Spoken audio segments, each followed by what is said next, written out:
Fala pessoal, bem-vindos ao Radar de Mercado aqui da Minas Capital Educação. Toda semana a gente destrincha aqui o que realmente aconteceu de novidade nos mercados e o que é que isso muda para quem tem dinheiro investido. Essa semana o cenário deu uma virada. Por quê? O risco geopolítico saiu de cena e o que apareceu no lugar é mais difícil de ignorar do que qualquer tensão ali no Oriente Médio. Fica comigo até o final desse vídeo para a gente poder entender tudo. O petróleo recuou para a casa dos $72 e aquele pânico do Estreito de Hormuz se aliviou. Só que o investidor comum já achou que o caminho estava livre para poder voltar a comprar as ações de tecnologia às cegas. Só que as grandes gestoras globais elas estão fazendo um movimento oposto essa semana.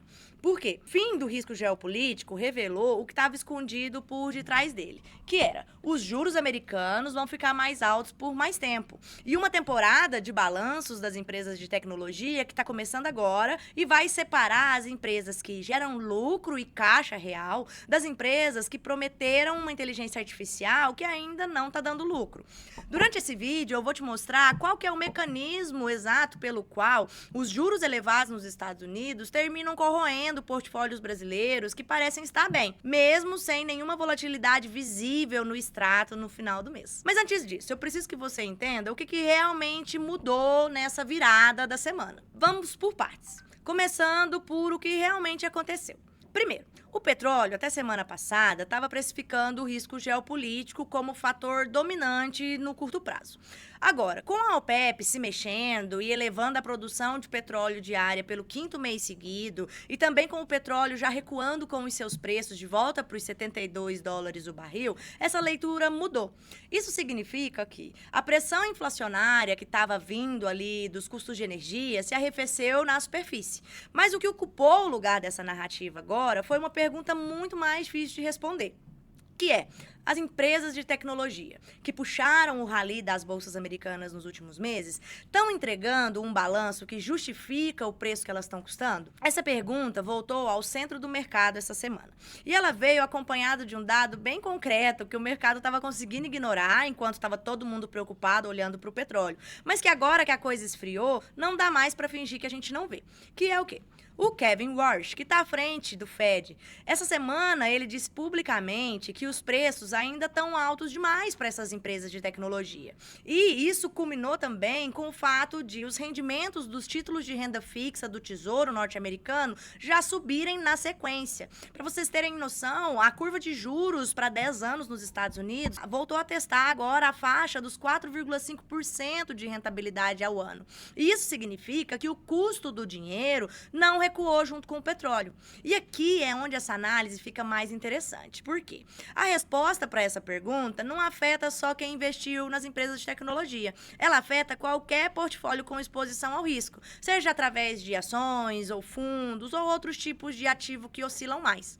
Vou te mostrar esse mecanismo. Afinal, qual é o impacto real disso nas carteiras?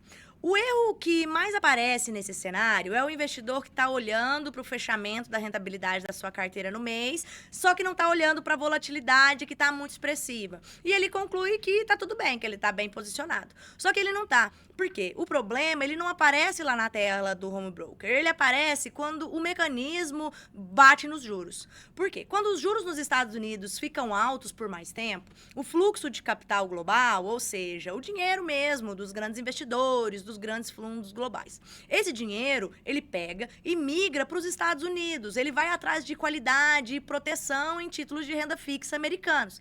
Esses títulos já estão pagando em torno de 4,5% ao ano, com um risco soberano que é o maior do mundo. Significa o quê? Que os Estados Unidos é tecnicamente a terra mais segura, né? O risco soberano, é o risco país mais tranquilo do mundo. Isso aumenta o prêmio exigido por todos os outros ativos de risco. Por quê? Eu vou trazer para a insegurança de ações ou de fundos, quando eu posso buscar uma rentabilidade que é menor, mas é aceitável, num título de renda fixa, no país financeiramente mais estável? Entende essa diferença? E aí isso impacta todos os ativos de risco, como as ações brasileiras, por exemplo, tanto as brasileiras como as de outros países.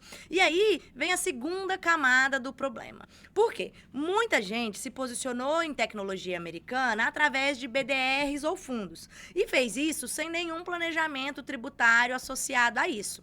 E para quem construiu essa exposição relevante em estruturas assim, o problema não aparece na volatilidade diária. Ele aparece quando o balanço dessas empresas não justificarem o preço que elas estão custando. E aí, uma saída de posição combinada já com uma perda de valor, mais um problema de tributação no ganho de capital das empresas, sem nenhum planejamento por baixo. E isso não é uma corrosão de patrimônio visível, é uma corrosão patrimonial silenciosa, que ela só vai aparecer se alguém sentar e fazer a conta com você. Eu usei esse exemplo para deixar o mecanismo mais claro, mas essa lógica de tributação funciona igual independente do tamanho da carteira. Quem tem 50 mil reais e está exposto dessa forma, enfrenta um problema de estrutura. Quem tem 5 milhões e está exposto dessa forma, também. O tamanho do impacto muda pelo tamanho da carteira, mas a lógica não. E quando a gente olha a composição desses portfólios, que chegam geralmente até nós, de novos clientes ou novos alunos, a exposição que mais aparece sem planejamento tributário costuma ser exatamente essa. A de BDRs de empresas americanas, via pessoa física, sem nenhuma estrutura fiscal por baixo. O custo disso não aparece de forma explícita, mas ele está lá. E a diferença entre quem atravessa essas temporadas de liberação de resultado das empresas, de balanços bem, e quem absorve o impacto sem estar preparado. Não é uma escolha de ativo certo, não é sobre isso. É sobre você ter uma estrutura por baixo das suas alocações que vai determinar quanto do rendimento fica para você e quanto vai para o leãozinho da receita no final do dia. Ou vai para o custo de uma saída forçada, se as ações que você tinha comprado começam a cair demais e você se apavora, realizando prejuízos em momentos desfavoráveis. Então, bom, finalizando já, né, pessoal? Afinal, qual que é o plano de ação? Hoje, quando a gente olha para os portfólios mais estruturados, o primeiro que a gente percebe é a renda fixa ativa como uma âncora. Por quê? Como o Fed está mantendo uma postura bem restritiva e os treasuries de 2 anos lá dos Estados Unidos ainda estão operando por volta dos 4% de rentabilidade ao ano, capturar essas rentabilidades de qualidade em estruturas de crédito privado institucional entrega um retorno real, que a renda variável, que está esticada lá fora, com múltiplos que não estão conseguindo garantir o cenário atual, não entrega. Então, é aqui que é importante entender que eu não estou falando de deixar dinheiro parado em qualquer CDB aí, com longo prazo, travado e etc. Eu estou falando de trabalhar sem ter que apostar que o CDI vai cair. Por quê? Uma renda fixa ativa é diferente. É um posicionamento com recalibragem de duration. Você vai trabalhando conforme os ciclos da economia vão se movendo. Outra coisa que é bem interessante, uma segunda alternativa, é você ser mais seletivo com as empresas de tecnologia, sabe? Não precisa sair do setor. Todo mundo gosta do setor e o setor está gerando uma força de crescimento muito grande. Só que você tem que distinguir quais empresas elas têm uma geração de caixa real e quais empresas ainda estão com uma tese inteira dependendo de as coisas darem certo ou não com o que elas estão desenvolvendo. Você depender de múltiplos que se sustentam em ambientes de juros altos. Não é toda empresa que fica bem com os juros altos, já que elas são alavancadas, elas precisam sempre estar injetando mais capital nos seus projetos. Essa distinção é o que a temporada de balanços vai forçar o mercado a fazer agora. Então, ao longo de julho e agosto, quem fez essa distinção das boas e das empresas mais ou menos antes, não vai precisar reagir tanto. Agora, quem não fez vai ter que ficar bem de olho em como os mercados vão se comportar. Um terceiro ponto que ajudaria bastante a pensar na sua carteira seria uma dolarização estrutural com eficiência fiscal. Eu não estou falando de especulação cambial. Estou falando de uma dolarização estrutural de parte do seu portfólio, de parte da sua carteira, em ativos de qualidade lá de fora, via estruturas que não gerem tributação desnecessária para você na sua pessoa física.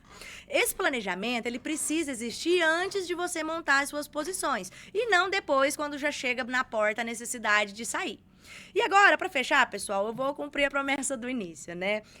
no mecanismo pelo qual os juros americanos corroem os portfólios brasileiros silenciosamente, é exatamente esse. Quando o prêmio de risco exigido sobe demais e os múltiplos dos ativos se comprimem. E quem não tem uma estrutura fiscal por baixo descobre esse custo do pior jeito, no pior momento, que é quando ele precisa sair, tá? Então, resumindo, sempre que os juros norte-americanos sobem, o dinheiro corre para a segurança. E para isso, você precisa pagar mais em ativos de risco. Então, as ações têm que entregar mais para atrair a atenção dos investidores, os fundos multimercados e outros ativos de renda fixa de países não tão robustos quanto os Estados Unidos, por exemplo. Então, vamos lá. Essa temporada de balanços, ela não é só sobre tecnologia. Ela é sobre os testes de realidade que os juros altos por mais tempo vão aplicar agora sobre todos os ativos que foram precificados em cima de premissas opostas, querendo que os juros caíssem depressa. O investidor que entende esse mecanismo agora, ele não precisa esperar o exato momento que o extrato da conta dele vai mostrar o problema. Ele age antes. E esse é exatamente o tipo de clareza que separa quem constrói patrimônio de forma consistente de quem reage quando já passou a hora de fazer alguma coisa a respeito. Pessoal, se esse vídeo te ajudou a enxergar algo que ainda não estava claro, deixa a sua dúvida ou um comentário aqui embaixo. A nossa equipe lê tudo e sempre responde. E se você conhece alguém, um sócio, um familiar, um amigo, que tem dinheiro exposto nas empresas de tecnologia norte-americanas, sem ter clareza exata sobre como que está a estrutura dele por baixo, manda esse vídeo como uma informação que pode ajudar a pessoa a tomar uma decisão. E se você quer continuar se desenvolvendo como investidor, acessa o nosso site minascapitaleducação.com.br. Lá você vai encontrar os nossos cursos gratuitos de nivelamento para quem ainda está construindo a base dos seus conhecimentos e também vai encontrar os nossos cursos avançados de estratégias de investimento e gestão patrimonial para quem já investe e quer chegar no próximo nível. É o caminho que os nossos clientes e alunos estão percorrendo e que está agora aberto para você também. Pessoal, até a próxima semana no Radar de Mercado.